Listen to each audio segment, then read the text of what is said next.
यहाँ के तमाम पुजारियों के माध्यम से, तो निश्चित तौर से ये एक बड़ा दिन काशी के लिहाज से भी। तो बाबा विश्वनाथ धाम की नगरी और वहां पर पहुंचे हैं प्रधानमंत्री नरेंद्र मोदी, और काल भैरव मंदिर में बाबा के पास मत्था टेकने पहुंचे हैं प्रधानमंत्री नरेंद्र मोदी, क्योंकि काल भैरव को वाराणसी का कोतवाल भी कहा जाता है। उनको इस पूरे शहर की एक तरीके से सुरक्षा का जिम्मा भगवान शिव ने दिया है, ऐसी मान्यता है। और इनकी अनुमति के बिना, परमिशन के बिना, आज्ञा के बिना किसी को भी इस क्षेत्र में प्रवेश की अनुमति नहीं होती है, ऐसी एक पौराणिक मान्यता है। ऐसे में काल भैरव के दर्शन पहले करने की एक मान्यता है। निश्चित तौर से इसी मान्यता के प्रति आदर प्रकट करते हुए खुद प्रधानमंत्री भी पहुंचे हैं सबसे पहले बाबा काल भैरव के दर्शन करने के लिए, और वहां से अनुमति लेकर अब वो बाकी अन्य जगहों पर शीश नवाने के लिए पहुंचेंगे। निश्चित तौर से एक आध्यात्मिक मान्यता, अपने आप में एक ऐसी व्यवस्था जो कहीं ना कहीं पहले समय से चली आ रही है, और बाबा काल भैरव के चित्र को समर्पित करते हुए उस मंदिर के तमाम पुजारीगण प्रधानमंत्री नरेंद्र मोदी को निश्चित तौर से ये माथे पे उनके साथ टीका लगाया जा रहा है, और ये एक आशीर्वाद स्वरूप होता है कि ललाट पे उस टीके को रखना, और उस एक मान्यता के होता है वो तेज वहां से निकलकर उस व्यक्ति के शरीर में प्रवेश करता है जिसके माथे पे इस प्रकार का ललाट लगाया जाता है। और ये प्रसाद भी प्रधानमंत्री ने ग्रहण किया। निश्चित तौर से ये धार्मिक मान्यता का एक बहुत बड़ा एक आयाम है। निश्चित तौर से प्रधानमंत्री मोदी ने विकास के माध्यम से वो एक लकीर खींची है जो हर एक काशीवासी के मन में एक अमिट ऐतिहासिक क्षण है।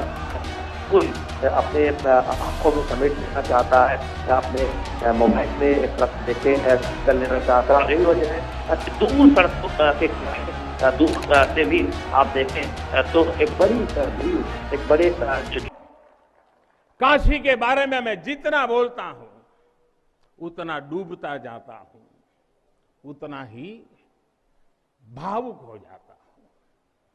काशी शब्दों का विषय नहीं है, काशी संवेदनाओं की सृष्टि है। काशी वो है जहां जागृति ही जीवन है। काशी वो है जहां मृत्यु भी मंगल है। काशी वो है जहां सत्य ही संस्कार है। काशी वो है जहां प्रेम ही परंपरा है। भाइयों बहनों, हमारे शास्त्रों ने भी काशी की महिमा गाते और गाते हुए आखिर में क्या कहा? नेति नेति ही कहा है। यानी जो कहा उतना ही नहीं है, उससे भी आगे कितना कुछ है। हमारे शास्त्रों ने कहा है, शिवम ज्ञायन इति ब्रूयो, शिवः शब्दार्थ चिंतका, अर्थात शिव शब्द का चिंतन करने वाले लोग शिव को ही ज्ञान कहते हैं। इसलिए ये काशी शिवमयी है, ये काशी ज्ञानमयी है, और इसलिए ज्ञान, शोध, अनुसंधान ये काशी और भारत के लिए स्वाभाविक निष्ठा रहे हैं। भगवान शिव ने स्वयं कहा है, सर्व क्षेत्रेषु भूपृष्ठे, सर्व क्षेत्रेषु भूपृष्ठे काशी क्षेत्रम च मे वपु, अर्थात धरती के सभी क्षेत्रों में काशी साक्षात मेरा ही शरीर है।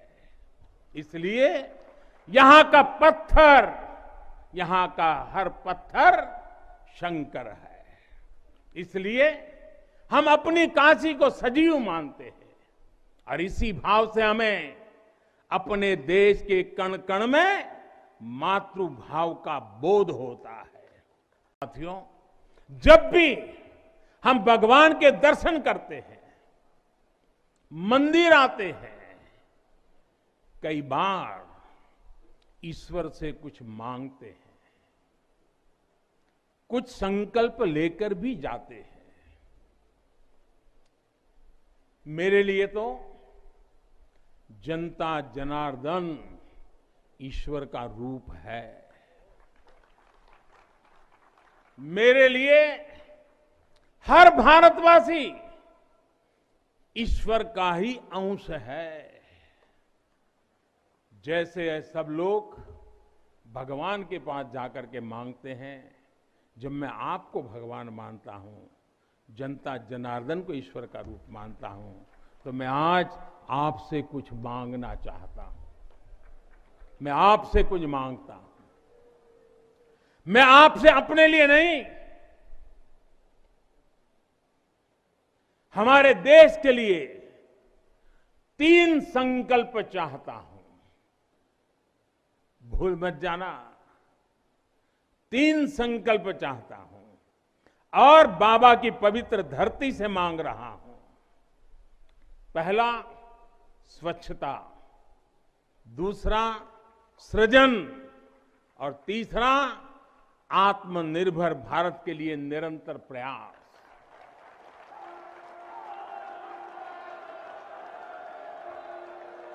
स्वच्छता जीवन शैली होती है, स्वच्छता अनुशासन होती है।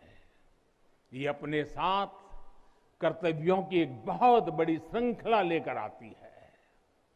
भारत चाहे जितना ही विकास करे, स्वच्छ नहीं रहेगा तो हमारे लिए आगे बढ़ पाना मुश्किल होगा। इस दिशा में हमने बहुत कुछ किया है, लेकिन हमें अपने प्रयासों को और बढ़ाने होंगे। कर्तव्य की भावना से भरा आपका एक छोटा सा प्रयास देश की बहुत मदद करेगा। यहां बनारस में भी, शहर में, घाटों पर स्वच्छता को हमें एक नए स्तर पर लेकर जाना है। गंगा जी की स्वच्छता के लिए उत्तराखंड से लेकर बंगाल तक कितने ही प्रयास चल रहे हैं। नमामि गंगे अभियान की सफलता बनी रहे, इसके लिए हमें सजग होकर काम करते रहना होगा।